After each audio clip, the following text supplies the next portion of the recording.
En este momento tengo el privilegio de poder compartir con ustedes la palabra del Señor y quisiera que me acompañen en un momento de oración. Gracias te damos, Señor, porque tú eres un Dios bueno, un Dios compasivo, un Dios que escucha a tu pueblo, que escucha nuestras oraciones. Y en esta noche de clamor estamos seguros que tú nos has oído, Señor, y que nos responderás conforme a tu perfecta voluntad. Encomendamos a ti nuestras vidas, nuestras oraciones, pero también, Señor, te agradecemos, pues no solamente escuchas nuestra voz, sino que también quieres que escuchemos la tuya. Señor, queremos a poner atención a lo que tú quieras decirnos, rogarte que tú con esa palabra tuya puedas fortalecernos, animarnos, edificarnos y puedas guiarnos en este tiempo, Señor. Gracias te damos, nos encomendamos a ti en el nombre de Jesús. Amén.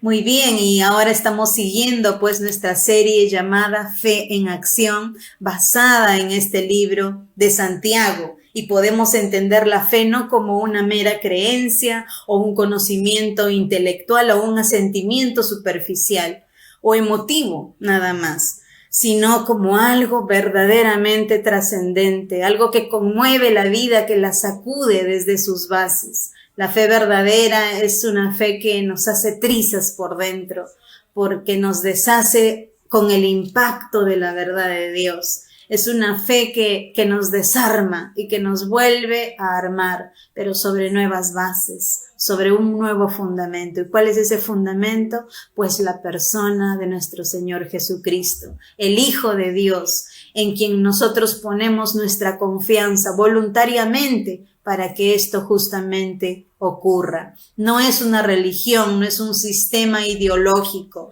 no es una aspiración o un esfuerzo meramente humano. Es una obra sobrenatural. Esta fe que viene de Dios y haya cabida en nuestro corazón, en nuestra mente y en nuestro corazón, de aquel que se rinde voluntariamente a Dios. Y Dios se encarga de derribar todo concepto equivocado, toda mentira, toda creencia falsa arraigada en el consciente o en el inconsciente, en el alma, para implantar su verdad, la verdad de su palabra, y así producir ese buen fruto, ese fruto bueno que viene de él.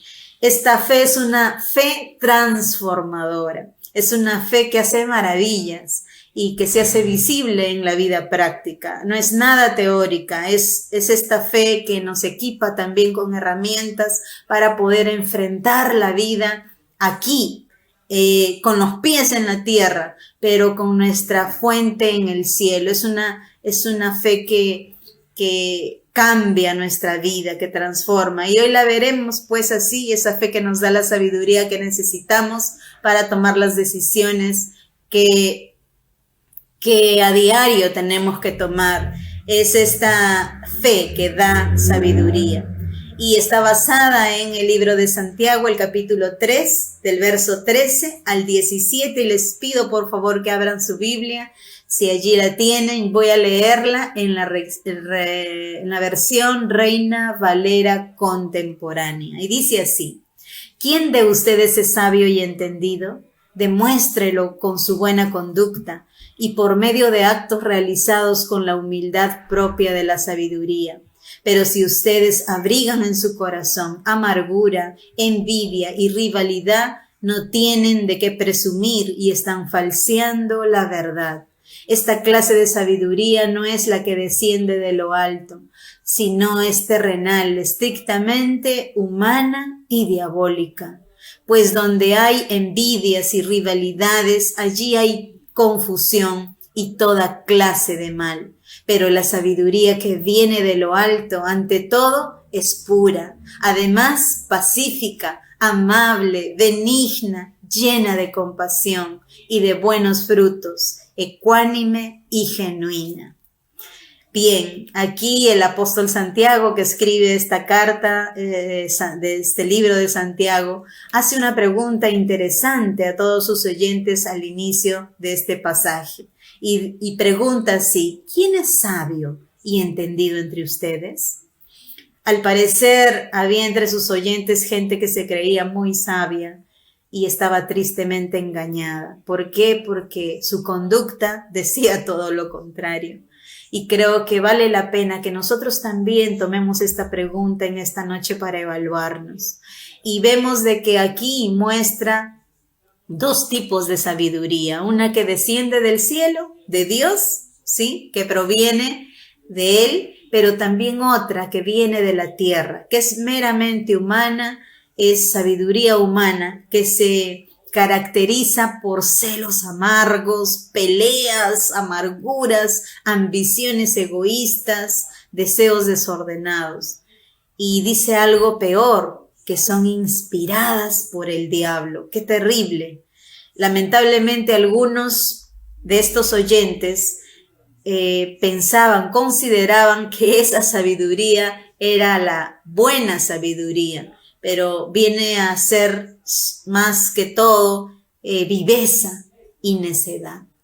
Por eso en Proverbios capítulo 3 del verso 5 al 7 el Señor nos anima y nos dice que no seamos sabios en nuestra propia opinión, que nos apartemos del mal, que temamos a Dios, que lo reconozcamos antes de tomar las decisiones en nuestros caminos y que Él podrá enderezar nuestras veredas. Él no quiere que erremos, Él no quiere que encontremos dolor en esas decisiones, que nos equivoquemos. Él quiere guiarnos por el buen camino y su sabiduría pues nos ayuda para eso.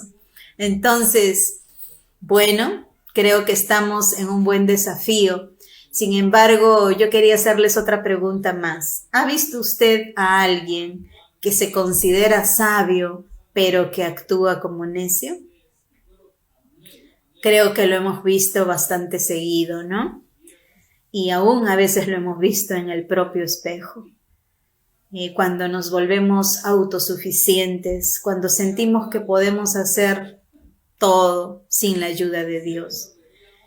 Y la sabiduría no solo son palabras, se evidencia en el carácter de una persona. Y de eso se trata el pasaje de hoy. Jesús habló también de los frutos en el carácter de una persona que está arraigada en Él, que tiene una fe verdadera. Y lo mencionó en Mateo 7 del verso 17 al 20 cuando dijo: del mismo modo, todo buen árbol da buenos frutos, pero el árbol malo da frutos malos. El buen árbol no puede dar frutos malos, ni el árbol malo dar frutos buenos. Así que ustedes los conocerán por sus frutos. Bueno, hay cualidades de la sabiduría que viene de Dios y es algo práctico. La verdadera sabiduría es, pues, en primer lugar, dice este pasaje en el verso 17, y es allí donde nos vamos a centrar en este momento. Y es, en primer lugar, esa sabiduría es pura. De latín pure, que significa cualidad de limpio, casto, honesto, libre de impurezas, no contaminada. Como nosotros ahora, ¿no? Estamos tratando de que todo esté limpio, que no haya nada infectado ni contaminado, pues así Dios quiere no solamente que nuestras manos estén así, sino que nuestra vida esté así limpia, libre de corrupción, libre de daño. Y la pureza trae a la vida motivaciones adecuadas, sanas, no egoístas, no torcidas, no está corrompida, sino está totalmente libre de esa influencia. Y uno de los ejemplos que tenemos en la Biblia es justamente Daniel, el profeta Daniel, que desde muy joven fue llevado a una tierra extraña y fue expuesto a mucho tipo de presiones paganas, fuera del contexto religioso, el contexto de piedad de su seno familiar. Él tuvo que tomar una decisión y dice en Daniel 1:8 que él propuso en su corazón no contaminarse, no solo externamente, sino internamente. Y la pregunta que nos deberíamos hacer es: ¿estoy llevando un estilo de vida que refleja esa pureza en mis conversaciones, en mis pasatiempos, en lo que hacemos, en lo que vemos, en las decisiones que tomo, en los amigos que elijo. El Señor quiere que reflejemos esa pureza de vida si hemos decidido creer en Él. Si tenemos esa fe que puede transformarnos, pues alineemos nuestra vida a esa pureza. En segundo lugar, la sabiduría que viene de Dios es pacífica, del latín pacific, que significa que algo que tranquiliza, que aquieta, que aplaca, que calma, que apacigua, que sosiega, que amansa, que serena. ¿Cuánto necesitamos en este tiempo esa sabiduría, verdad? No fomenta discordias, no causa confusión o caos, sino trae paz. Busca la paz. Y su objetivo es lograr, pues, que la paz de Dios predomine en el corazón y en el hogar y entre las personas, y establece paz donde no hay, calma donde no hay, busca reconciliar a las personas que están enemistadas. Todo lo contrario, ¿no? Es el efecto de la sabiduría humana. Y uno de esos ejemplos en la Biblia es Abigail, que puede interceptar y detener todo un mal que se venía sobre su hogar a causa de un problema que causó su esposo llamado Nabal, que no era una persona fácil de tratar, era muy soberbio y causó todo un malestar. Y David con 400 hombres venían contra su casa para hacerles daño. Pero ella actúa prontamente y es toda una pacificadora. Se humilla y evita ese mal. Y finalmente el mismo David reconoce al Señor que la usó a ella para detenerlo de algo injusto que le iba a hacer. Dice: bendito sea el Señor, Dios de Israel, que hoy te envió a mi encuentro, me has impedido de derramar sangre inocente y de vengarme por mi propia mano. Eso está en 1 Samuel 25, 22 al 23. Qué excelente ejemplo de Abigail. Podamos ser todas las mujeres así como Abigail, ¿no? Qué bien nos haría y qué bien haría nuestra familia también, pero también los hombres. Todos nosotros sigamos ese ejemplo. Y la pregunta es, ¿tengo la tendencia de complicarlo todo, agrandar los conflictos, agrandar los problemas, o disolverlos, o resolverlos? ¿O busco traer paz, o estoy causando peleas, angustia, desesperación? Podamos evaluarnos en este tiempo en que este encierro obligatorio ha llevado a los hogares a mucha crisis, ha aumentado tremendamente la violencia familiar, y es algo muy triste. Debiendo ser ese lugar de paz que Dios quiere que sea nuestro hogar, puede tornarse por nuestro mal carácter, por el pecado que está en nosotros, pues un hogar turbado. Dios quiere traer paz. Pidámosle esa sabiduría al Señor. Pongamos nuestra fe en el Señor para que Él pueda producir todo eso. En tercer lugar, la sabiduría de Dios es amable. Viene del latín amabilis, que significa digno de ser amado, una persona fácil de amar, que inspira amor. No es una persona que es cordial, es gentil, que hace bien a otros, los trata bien, busca desarrollar buenas relaciones. No es una persona que es excelente amigo, trata bien a los demás y los trata como que quisiera que ellos lo traten. Y un poco de amabilidad puede hacer una gran diferencia. Y eso lo vemos, por ejemplo, en Bernabé. Bernabé fue un discípulo muy maduro que pudo ayudar a otros. Por ejemplo, ayudó a Saulo de Tarso, que se había convertido recién de ser un perseguidor de la iglesia y un terror para todos los cristianos, se convirtió en uno de ellos y nadie se quería juntar con él. No creían en su cambio. Y quien actuó como mediador, quien le escuchó, se tomó el tiempo, le trató con amabilidad, le pudo acercar la mano y poder también reconciliar, digamos, de alguna manera con ese grupo de discípulos, fue Bernabé. Bernabé lo llevó, dice aquí en Hechos 9:27, entonces Bernabé se lo llevó a los apóstoles y les contó cómo Saulo había visto al Señor en el camino a Damasco y cómo el Señor le había hablado a Saulo. También les dijo que en Damasco Saulo había predicado con valentía en el nombre del Señor. Y también lo hizo con Juan Marcos, su sobrino, que era todavía inmaduro cuando les acompañó en su primera misión y luego los abandonó. Ya Pablo no quería saber nada con él, ¿no? Pero Bernabé le dio otra oportunidad y fue convertido en un discípulo muy útil luego para el apóstol Pablo. Entonces, el Señor nos use y podríamos preguntarnos, ¿eres sensible? ¿Soy sensible para percibir las necesidades de otros, para tratarles bien, para ayudarles en el momento que lo necesitan? ¿Estaríamos dispuestos a marcar una diferencia en la vida de una persona? Dios nos use como esos instrumentos. Y en cuarto lugar, la sabiduría es benigna. Está compuesto por dos vocablos, bene y genus, que significa algo hermoso, significa concebido o nacido para el bien. Y es que busca hacer siempre bien a los demás, busca darles el mayor beneficio, y nuestro mayor ejemplo y modelo de esto pues es nuestro Señor Jesucristo. Él nació para bendecir, para hacernos bien y no mal, para salvar, para sanar, para rescatar, para darnos vida. A pesar que no lo tratamos bien y lo vemos de manera más dimensionada tal vez en su relación con Judas, a quien lo trata con tanto respeto siempre y le muestra su amor, incluso en el último momento, cuando él se acerca para traicionarlo con un beso.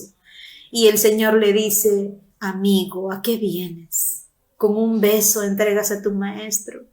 ¿Le dolía al Señor? Por supuesto que sí. ¿Y por qué lo eligió? Nos preguntamos todos nosotros, como uno de sus 12, sabiendo que él le iba a traicionar.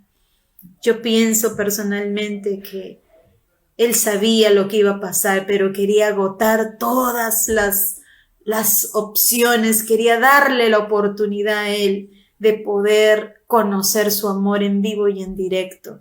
No quería perderlo, como dice su palabra, él no quiere que ninguno se pierda. Y hasta el final le mostró su amor y su compasión. Lamentablemente sabemos que Judas no creyó en el Señor, no puso su confianza en él y no obtuvo salvación. Nuestra pregunta sería, ¿te muestras benigno con otros? ¿Eres instrumento de bien aún a pesar del mal? Donde Dios te ha puesto, el Señor quiere hacerte ese instrumento. ¿Se muestra esa sabiduría en tu vida? En quinto lugar, la sabiduría es compasiva, muestra compasión. Literalmente significa sufrir juntos, del latín compasio, ¿no? Que significa sufrir juntos. Es esa facultad que nos hace condolernos, sufrir con otros, tener empatía, pero no solamente es un sentimiento, procura hacer algo, aliviar la tristeza, aliviar el dolor, suplir una necesidad. No es una simple lástima, es un compromiso de amor para aliviar el dolor de otra persona. Y lo vemos en el Nuevo Testamento, en el ejemplo del buen samaritano, ¿verdad? Que va en ayuda de una persona que estaba allí tirada, víctima de unos delincuentes. Antes de él habían pasado otros que supuestamente eran más espirituales, ¿no? Más santos, más buenos, porque este hombre era menospreciado por su raza. Pero pasó un sacerdote que se supone servía al Señor y conocía más del amor de Dios, o un levita que también pasó, pero dice que lo miraron y pasaron de largo. Tuvieron indiferencia, no hubo compasión, pero este hombre sencillo se compadeció y dice que se acercó al hombre, bajó de su caballo, se detuvo, se tomó el tiempo, le curó sus heridas, sacó todo lo que tenía para ponerle, le vendó, le puso en su cabalgadura, lo llevó a una posada, pagó por él, cuidó de él y aún pagó por su recuperación. Hizo una obra completa de compasión. Dios nos ayude para seguir haciéndolo, así como hemos mostrado misericordia con nuestra comunidad Shipiba en Cantagallo, como hemos mostrado con las personas de la comuna Huáscar, allá en San Juan del Urigancho, y podamos seguir mostrando, no nos detengamos. El Señor se muestra a través de aquellos que están dispuestos a ser compasivos. ¿Hay alguien a quien Dios ha puesto cerca a ti, que de repente va a poner cerca a ti una oportunidad de mostrarle esa compasión? No la pierdas, no seas indiferente, no seamos indiferentes, dejamos que ese amor, esa compasión fluya. Y por último, esta sabiduría es compasiva. La última parte dice que es ecuánime y genuina. En otra versión dice es imparcial y sincera. Esto significa que no muestra favoritismo, que no se parcializa, que siempre es sincera, pero también se refiere a una persona justa, intachable, recta, honesta, honrada, incorruptible, irreprochable, que posee una entereza moral total. Y el Señor Jesús resaltó a este hombre. Estoy hablando de Juan el Bautista. Juan el Bautista fue puesto para hablar a la gente, prepararles para la venida del Mesías, pero hablarles del arrepentimiento, dejar de hacer lo malo para obedecer a Dios, para hacer lo bueno. Y él confrontó el pecado. Y no a todos les gusta que le digan que están mal, ¿no? Pero él fue fiel con pobres, con ricos, con débiles y poderosos. Y en el momento que él confronta nada menos que el rey Herodes, pues allí es cuando él se ve afectado. A pesar de que el rey Herodes era el rey, era pues un hombre impío. Sabemos que la familia de los Herodes, la familia herodiana, era una familia asesina y de delincuentes y traidores. A pesar de eso, Juan no tiene temor y cumple su ministerio y por eso paga un alto precio, ¿no? Pero cumple su misión y se mantiene fiel a Dios y es metido a la cárcel, pero también pierde la vida porque esta mujer Herodías le tenía ganas de deshacerse de él por este motivo. Y pues lo logró, finalmente lo logra y este hombre es exaltado con las palabras de Jesús como el hombre más grande en ese momento, que fue fiel a su misión. Dios también quiere que seamos fieles y la pregunta es, ¿eres fácil de influenciar por miedo o por agradar a otros? ¿O te mantienes firme en tu integridad, en tus principios, en tu fe? El Señor quiere producir ese tipo de sabiduría, valiente. Y bueno, para terminar, el Señor nos invita en esta carta de Santiago, en el capítulo 1, verso 5, dice, si alguno tiene falta de sabiduría, pues pídala a Dios, el cual da a todos abundantemente y sin reproche le será dada. ¿No es excelente esa invitación? ¿Cuánto la necesitamos, verdad? Que esa fe que hemos puesto en el Señor, esa fe viva pueda dar este fruto de sabiduría. Y dice la palabra de Dios también que la clase de fruto que el Espíritu Santo produce justamente tiene estas cualidades. Es amor, alegría, paz, paciencia, gentileza, bondad, fidelidad, humildad y control propio. En Gálatas 5, 22 al 23 habla del fruto del Espíritu Santo. Juan el Bautista fue un hombre lleno de ese Espíritu Santo, por eso es que fue un hombre valiente, un hombre íntegro y sabio. Y yo te pregunto, ¿qué ven otros en ti? Yo me pregunto a mí misma, ¿qué ven otros en mí? Dios quiere que vean una fe en acción, una fe viva, una fe sincera y poderosa, una fe que da sabiduría para vivir. Dios te bendiga, querido hermano, y nos lleve así de triunfo en triunfo para su gloria. Bendiciones.